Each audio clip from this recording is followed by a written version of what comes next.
Hello everyone, welcome to my channel. Thank you so much. Oh, can see me already. Oh man, I'm so bad at helping. Oops, sorry.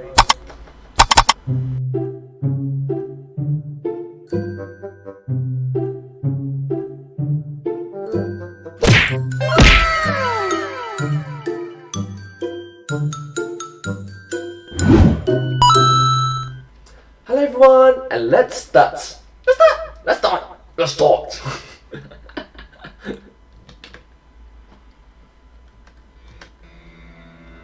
Well, hello, old bean. I have good news for you. Today you get your very own handyman puppet. Choose whichever you like. Such a hard choice. How about no? What? I am not going to choose a puppet. But don't you like puppets? They're fun and full of joy.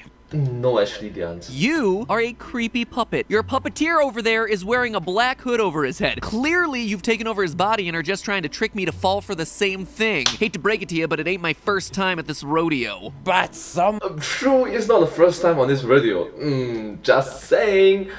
Five Nights at Freddy's. FNAF. Similar.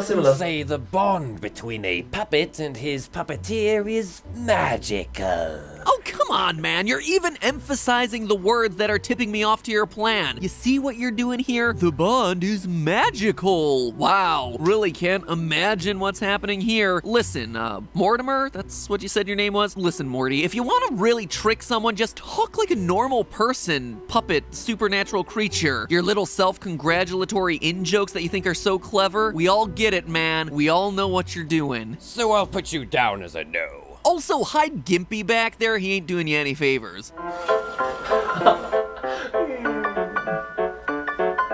Hello, Internet. Welcome to Game Theory, the show that's now legally obligated to cover any indie horror title about friendly children's entertainment cursed with eternal life. Before we do that, though, a quick reminder that our brand new line of Theoryware is available for pre-order right now. Jackets, hats, a wallet, an incredible holographic switch case, all designed for escaping in the great outdoors or the great indoors, depending on your restrictions. Enjoy a little release from the troubles that surround us and some fun new duds, even if it is just for your next Zoom meeting. All the links are down right below this video. In the meantime, today we're looking at the relatively unknown VR game, Hello Puppets, as it becomes the next in a long line to try to steal FNAF's throne. Like many a title I look into, this game too is steeped with ambiguity and hints at a deeper story behind what we see at the surface. So let me give you the spoiler warning up front. We're trying to solve the ambiguous ending to this game, which means that we'll be exploring all of the game's secrets, right up through the last moments. Also, I'm gonna task you with something. Just like Try to Fall Asleep, the other indie game that we recently covered that no one else had really talked about, this is a game that more people should be aware of and should be playing. So please tweet at your favorite horror game players and get them to take the Puppet Challenge, the Puppeteer playthrough,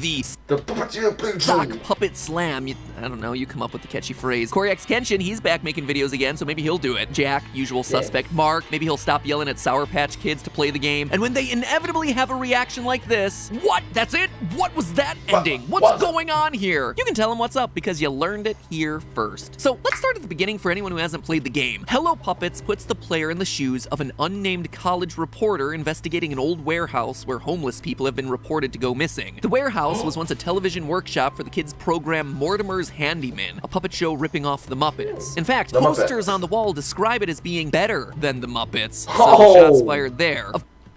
Oh my gosh. Oh, ow. Pew, pew, pew.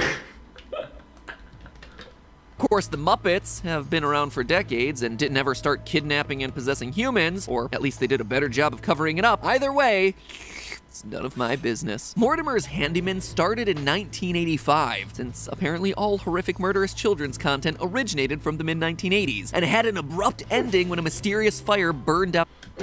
He's talking about the dark season and also Boneworks, and also FNAF. On the studio, killing 7 and badly injuring many more. What's even more mysterious than the fire, though, is that someone decided to clip the article about the fire out of the newspaper, walk into the burned building, and hang it at the end of a random hallway for reasons. At the end of that hall, the former star of this old show, Mortimer, greets you from the arm of an unknown and a relatively bored-looking host. Morty asks you to select a puppet, and you choose one named Scout. Once the selection is made, Mortimer begins a ritual meant to bind you and Scout. A ritual that will turn you into Scout's, I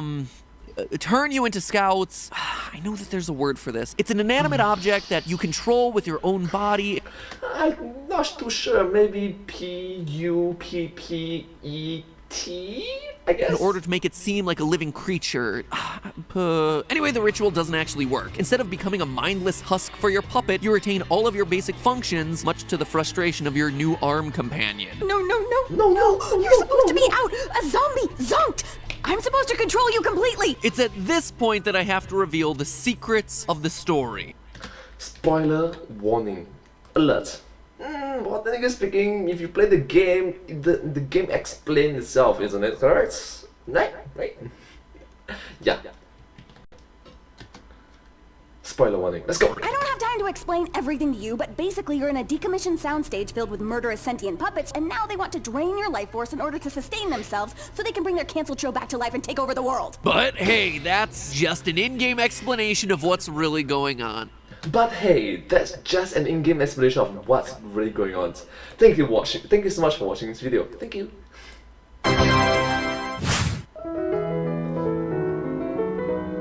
Of course, I'm not going to end this video. Just a moment.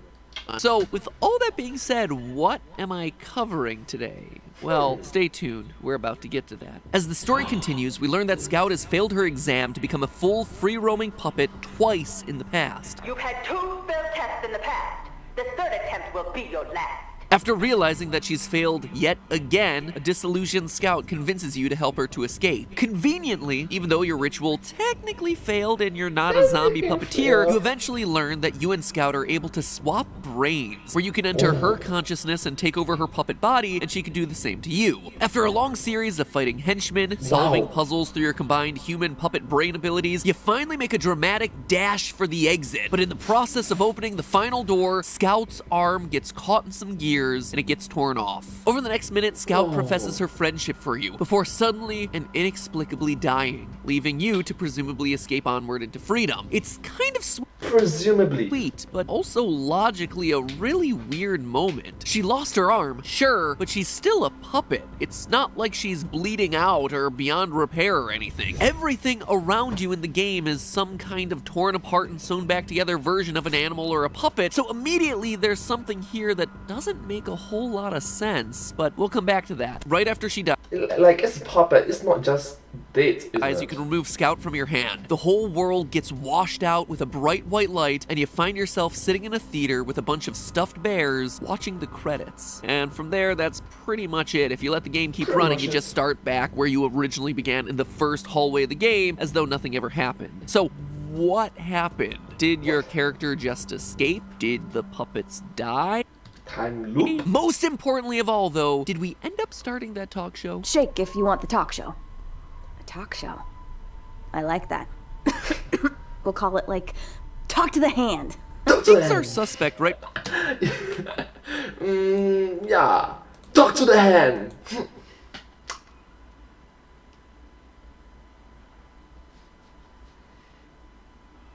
Something like that.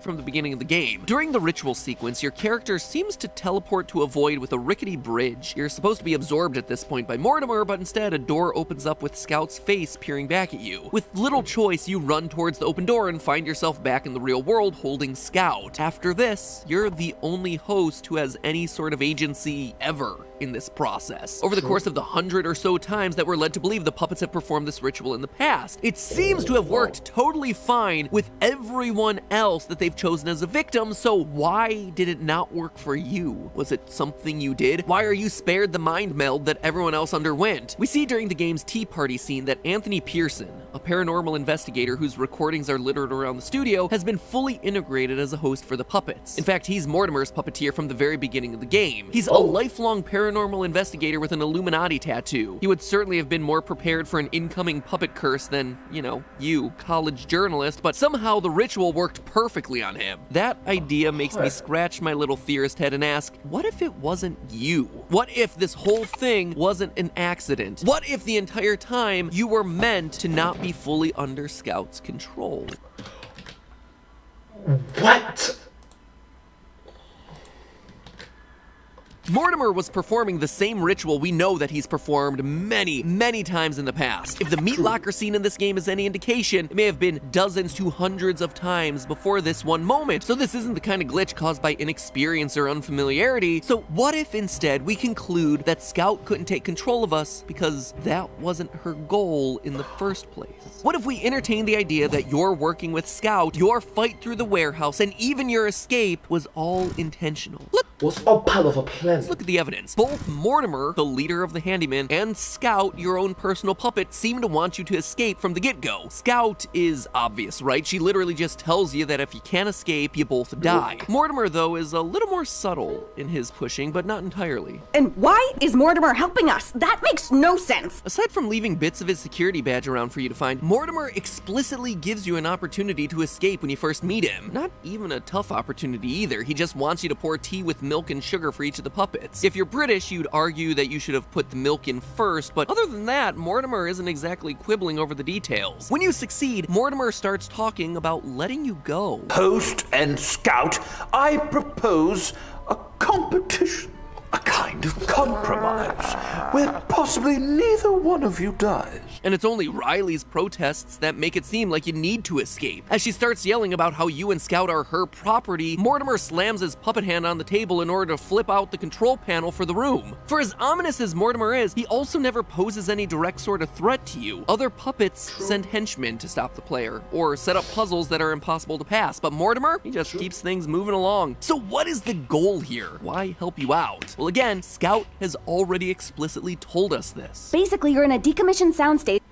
Decommissioned sausage, murderous sentient puppets. filled with murderous sentient puppets from a Children TV canceled show. children's TV show who were brought to life by an evil voodoo spell, and now they want to drain your Evil voodoo spell drains life your force in order to sustain themselves so they can bring their canceled show back to life and take over the world. The big So, bring back the cancer show and take off the world. points in this plan are 1, the puppets aren't just using you as a free ride, they're also draining your life force, and 2, the bigger plan is to restart their TV show and take over the world. Now, I'll admit they may have underpants gnomed this situation a little bit. I don't get it. You see, phase 1, collect underpants.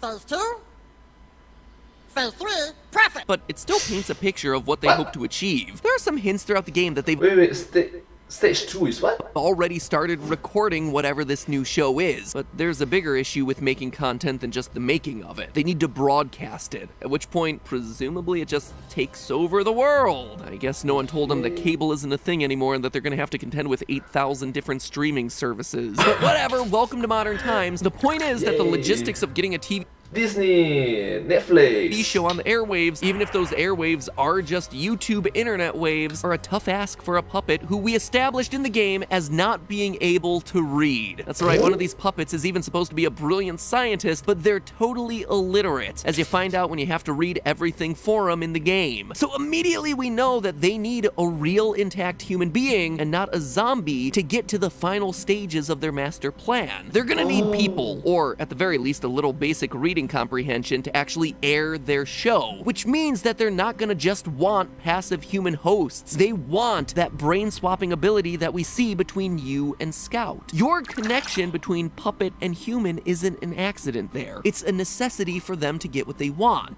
It's not accident, it's a necessity. Intentional. From there, with that realization under our belt that this whole thing is intentional, we can finally speculate about a much bigger theory in this game. What happens in that ambiguous ending? Let's revisit what we see. Your character removes Scout from their hand, everything goes white, but you're not back to your normal life at that point. The credits roll in a bizarre theater attended by teddy bears, not a police station where you'd presumably be reporting the meat locker full of dead people down at the knockoff Muppet studio. In fact, you seem to be inside inside the building still. At least the design and architecture look the same, but why? Why would we still be in the building? More bizarrely, after the credits roll, the only thing that happens is that the game starts over. Only this time you can't select the same puppet again. That means that we've continued in the continuity of the last playthrough, and either you're playing again as the same person, an option that doesn't really make a whole lot of sense, or you're now the next victim who stumbled into the warehouse and the whole process is repeating itself. Well, I think that's the intention. What is it trying to tell us? Where did our original character go? Why would we still be in the theater rather than running down the street screaming about the bloody puppet murder that we just avoided? Well, it's because we're not in our character's body anymore. We have no reason to scream bloody murder. We are now Scout. Remember how that brain swap ability works? When we're in Scout's brain, we retain our own consciousness. We just see what she sees and take on her abilities, and vice versa. A brain swap in the other direction would mean that she is now in our brain. Scout would retain her own consciousness, but just operate our body directly. She could see what we see and take on our abilities. Like the most important ability of all, just being a person and blending into human society.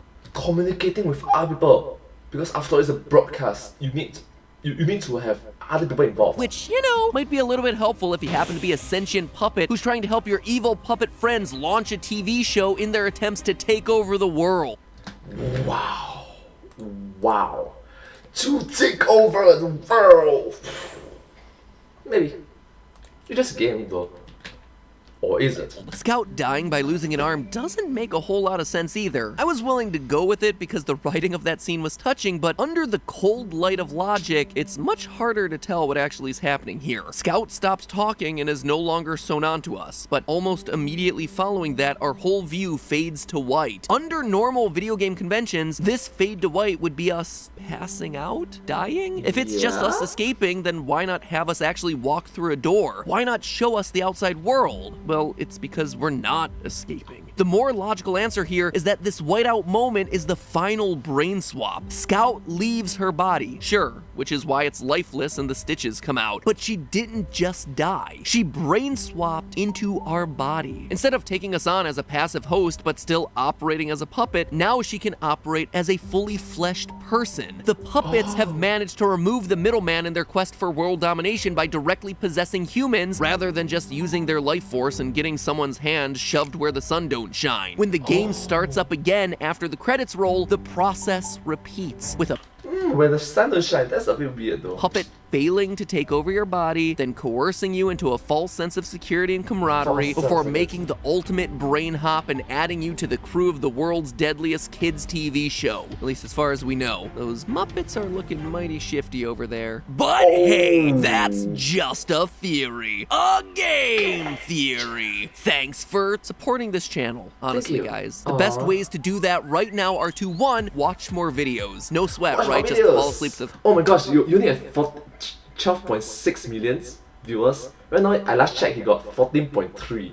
That's like nearly 2 million more subscribers. FNAF playlist, or work out while you're working your way through the Minecraft lore series, or if you're just really in the mood for cringe, go back to the early episodes. I dare you. Still looking to support us? Then move on to step 2. Check out our new line of theory wear that's ready to clothe your bod both indoors and outdoors this spring. This time around, we wanted to create pieces that felt super unique, whether it was a pullover jacket that folds into its own carrying case, unique and authentic, you know, special. It's not like just generic.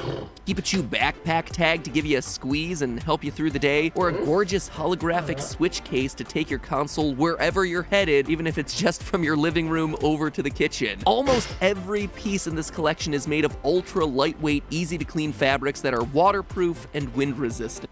Waterproof, wind resistance, and easy to clean. Everything can be easily wiped down, washed, disinfected, and used indefinitely, including items like our vegan leather wallet and 5-panel hat that I keep calling my Twitch gamer hat, bro. Because next thing you know, I'm gonna be sponsored by G Fuel. G Fuel! I've never actually tasted that. I assume it must be awful. Anyway, it's all designed to make you feel good and keep you having fun wherever you are, and a way for us to connect as a community in a year where I haven't been able to go to any events or see any of you in in person, and that's a real bummer because I just love going to those sorts of things, you know, like gaming conventions, E3, VidCon, like seeing you guys in person, it makes this job feel real, you know, it makes it feel like what we're doing on this channel actually has an impact, and I'm missing that a lot this year, and I'm sure a lot of you are missing that with your favorite creators too, so we can't give you a hug in person, so here's a jacket to give you a hug instead, I suppose. Anyway, as a reminder, all of this stuff is pre-order, which means that if you want it, you can get it. We did it this way for two reasons. One, to protect everyone in the factories who are working to make these in the first place. It allows us to extend our timelines out a little bit, just make sure that everyone is doing this in a healthy and safe way. And two, you're not getting any of those artificial shortages. No sold out signs, unlike a lot of other YouTuber merch, and also toilet paper these days. Just as a reminder, the last day to place your pre-order has actually been extended to June 1st. So get your order in before June 1st and you'll be guaranteed to get whatever you want. I hope you love this stuff as much as I do. I've had so much fun wearing it over here. I really, really, really love the wallet, the Switch case, and the Pikachu backpack tag. I'm not even a person who wears backpack tags, but it's just really cute, okay? It just makes me feel really happy every time I see them. So anyway, I had a lot of fun designing this stuff with the team, and I hope that it can at least do something to make your spring feel just a little bit more festive and a little bit more back to normal. Thank you, as always, for your support, especially at times like this where making a video actually costs more than it earns back in ad revenue. So little things like supporting Theoryware actually add up to huge differences for the team over here as we work to deliver you videos every single week. So thank you, stay safe, and remember, it is just a theory. A game theory. I'll see you all next week.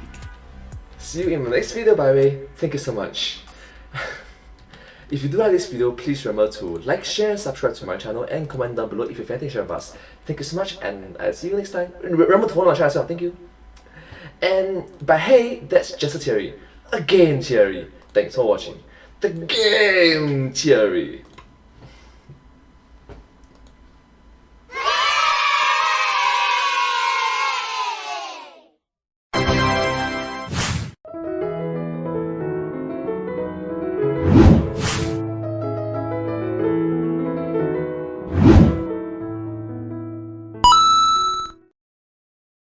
Thank you so much for watching this video. This video came out from the YouTube channel The Game Theorists back in the year 2020, 1 year ago. Thank you so much, and if you do like this video, I do recommend that you watch more of their videos from the channel, and I'm just a huge fan of their work, just a huge fan.